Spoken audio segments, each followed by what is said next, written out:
खरं तर मुंबई महापालिकेत भारतीय जनता पार्टीच्या नेतृत्वामध्ये महायुतीचं सरकार येणार हे जवळपास निश्चित आहे आणि मुंबईचा महापौर महायुतीचाच होईल। कारण महाविकास आघाडीमध्ये समन्वय नाही। मुंबईमध्ये प्रत्येक कार्यकर्त्याला वाटतं की आपला महापौर बसावा। भारतीय जनता पार्टीच्या कार्यकर्त्याची भूमिका असते की भारतीय जनता पार्टीचा महापौर व्हावा। तर शिवसेनेला विचारलं तर शिवसेना शिंदेंना वाटतं की शिवसेनेचा महापौर बसावा। पण भारतीय जनता पार्टी आणि महायुती यांच्यामध्ये समन्वय आहे आणि मुंबई महापालिकेमध्ये येणाऱ्या 1.5 महिन्यामध्ये भारतीय जनता पार्टीच्या नेतृत्वात महायुतीचं सरकार येईल आणि महायुतीचा महापौर निश्चितपणे होईल। कुंभमेळ्यावरना आरोप प्रत्यारोप होताना पाहायला मिळते। घराला हात लावू देणार नाही, कुंभमेळा झाला नाही तरी चालेल अशी भूमिका शिवसेनेने घेतलेली पाहायला मिळते। गिरीश महाजन यांनी म्हटले की कुठेतरी हे जे सगळे पोळी भाजणारे आहेत, राजकीय पोळी भाजतात ते तुमच्याशी काही दिवसात पडतील असं त्यांनी प्रतिक्रिया दिली। खरं तर हिंदूंच्या उत्सवांना विरोध करणं, हिंदूंच्या सणांना विरोध करणं अशा पद्धतीची परंपरा आजपर्यंत डाव्यांमध्ये होती। जाणीवपूर्वक हिंदूंच्या उत्सवाला, हिंदूंच्या मेळाव्यांना विरोध करण्याची प्रवृत्ती आता वाढत चाललेली आहे। खरं तर कुंभमेळा हा हिंदूंचा सगळ्यात मोठा उत्सव आहे। मोठ्या प्रमाणात साधू, महंत, भाविक, भक्त त्या गोदावरीच्या पवित्र नदीमध्ये स्नान करण्यासाठी येत असतात। अशा पद्धतीनं त्यांची व्यवस्था करण्यासाठी तिथे पर्यायी व्यवस्था आपल्याला करावी लागते, मोठ्या प्रमाणात व्यवस्था उभी करावी लागते। हे असं असताना देखील तिथे आपण झाडं तोडत नाहीत तर झाडं हटवण्याचं काम करतोय आणि जे झाडं तोडली जातील त्याच्या बदल्यात 10 झाडं लावण्याचं काम सरकारच्या माध्यमातून केलं जातं। तरीही जाणीवपूर्वक हिंदूंच्या सणांना विरोध करण्याचं काम काही लोकांकडनं सुरू आहे। अशा पद्धतीचा विरोध करू नये। हिंदू एकवटलेला आहे, आपण एका झाडाच्या बदल्यात 10 झाडं लावणार आहोत याचा विचार देखील विरोध करणाऱ्यांनी करायला हवा। मतचोरीच्या विरोधात काँग्रेसची दिल्लीमध्ये रॅली जी आहे ते आयोजित करण्यात आलेली आहे आणि मातोश्रीवरती काँग्रेसने आता निमंत्रण उद्धव ठाकरेला दिलेलं पाहायला मिळते। त्यामुळे उद्धव ठाकरे या रॅलीमध्ये जातील का दिल्लीतल्या, हा प्रश्न आता सगळीकडे चर्चेत आहे। दिल्लीतून आदेश आला तर उद्धवजी ठाकरे यांना पर्याय नसेल, त्यांना दिल्लीच्या रॅलीमध्ये जावंच लागेल। एका बाजूला नगरपालिका नगरपंचायतीच्या निवडणुका होत्या, परंतु उद्धवजी ठाकरे घरामध्ये बसून होते। कार्यकर्त्यांना मदत करण्यासाठी एकही सभा कार्यकर्त्यासाठी उद्धवजी ठाकरे आणि आदित्यजी ठाकरे यांनी घेतली नाही। परंतु आता दिल्लीच्या बॉसचा आदेश आल्यामुळं उद्धवजी ठाकरे यांना दिल्लीला गेल्याशिवाय पर्याय राहणार नाही। त्यामुळे उद्धवजी ठाकरे निश्चितपणे दिल्लीत जातील। तुम्ही अशा पद्धतीनं मतचोरीचा नसलेला मुद्दा उपस्थित करण्याचा प्रयत्न करतायत। महाराष्ट्राच्या विधानसभेत जनतेनं तुम्हाला नाकारलंय, बिहारमध्ये राहुल गांधींना नाकारलंय। त्यामुळे या मतचोरीच्या मुद्द्यावर कितीही रॅली काढली तरी त्याचा उपयोग होणार नाही। त्यापेक्षा उद्धवजी ठाकरे जर का नगरपालिका आणि नगरपंचायतीच्या निवडणुकीला प्रचारात गेले असते तर त्याचा जास्त फायदा त्यांना झाला असता। हापूस आंब्यावरना एक वाद जो आहे तो सुरू झालेला आहे। गुजरातला वलसाड जे आहे त्या ठिकाणी पिकणारा जो हापूस आहे त्यांनी नामांकनासाठी जो आहे तो दावा केलेला पाहिजे।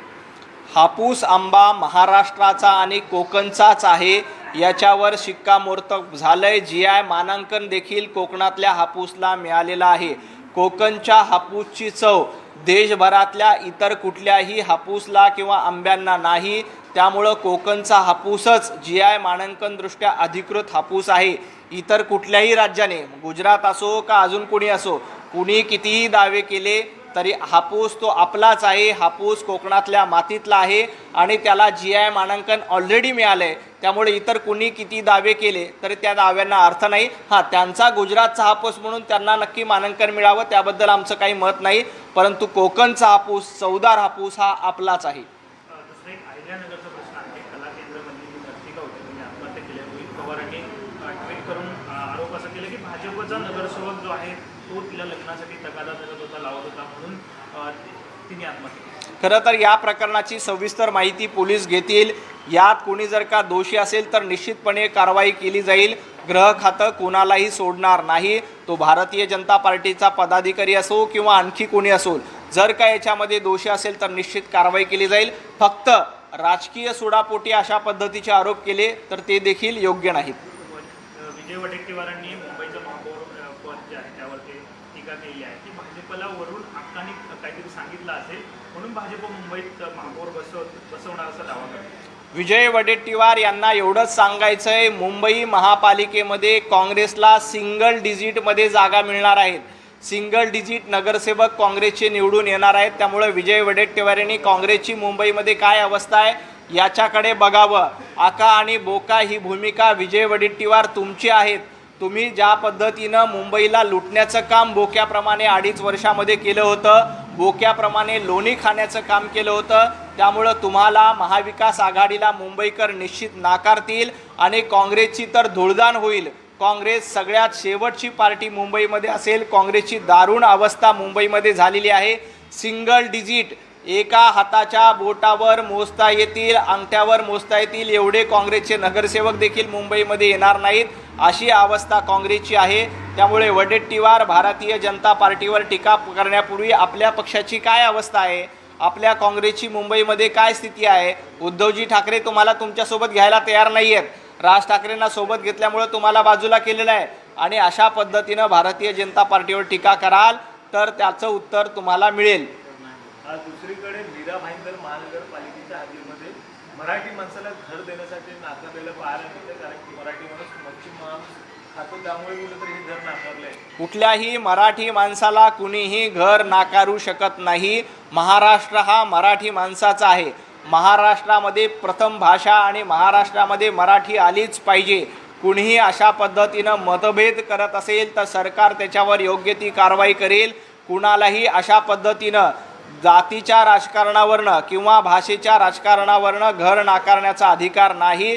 कायदा योग्य तो कारवाई करेल। अशा पद्धतीचं जर का कुठे झालं असेल तर सरकार त्याची निश्चितपणे दखल घेईल। भाजप तेव्हा बहुमत जे आहे ते झालेलं आहे आणि राज्यातले इतर पक्ष जे आहेत ते फडणवीसच चालवतात असे वक्तव्य मंत्री मंगलप्रभात लोढा यांनी केले आहे। विरोधक त्यावरती आता टीका करतात। खरं तर मंगलप्रभात लोढाजी यांचं असं म्हणणं होतं की देवेंद्रजी फडणवीस मुख्यमंत्री आहेत, मुख्यमंत्री असल्यानंतर सर्वांना सोबत घेऊन जातात आणि देवेंद्रजींचा स्वभाव बघितला तर मुख्यमंत्री असताना ते सगळ्यांना सोबत घेऊन जातात। अगदी विरोधकांना देखील मदत करण्याचं काम, विरोधकांना सोबत घेऊन जाण्याचं काम देखील देवेंद्रजींनी सातत्यानं केलेले आहे। तोच संदर्भ देऊन मंगलप्रभात लोढाजी यांनी हे वक्तव्य केलंय। इतर पक्ष चालवतात याचा अर्थ इतर पक्षांना आम्ही सहकार्य करतो, मग तो उभाटा गट असेल, काँग्रेस असेल। लोकशाही व्यवस्थेमध्ये प्रत्येक पक्षाला अधिकार असतो आणि या सगळ्या पक्षाला मुख्यमंत्रीहून मदत करण्याचं काम देवेंद्रजी फडणवीस सातत्यानं करत असतात। म्हणजे विरोधी आमदारांना देखील निधी मिळाला पाहिजे, विरोधी आमदारांच्या मागण्या मान्य झाल्या पाहिजे, यासाठी देखील देवेंद्रजी फडणवीस सातत्यानं प्रयत्न करत असतात। त्यामुळे लोढाजींचं हे वक्तव्य त्या संदर्भानं होतं।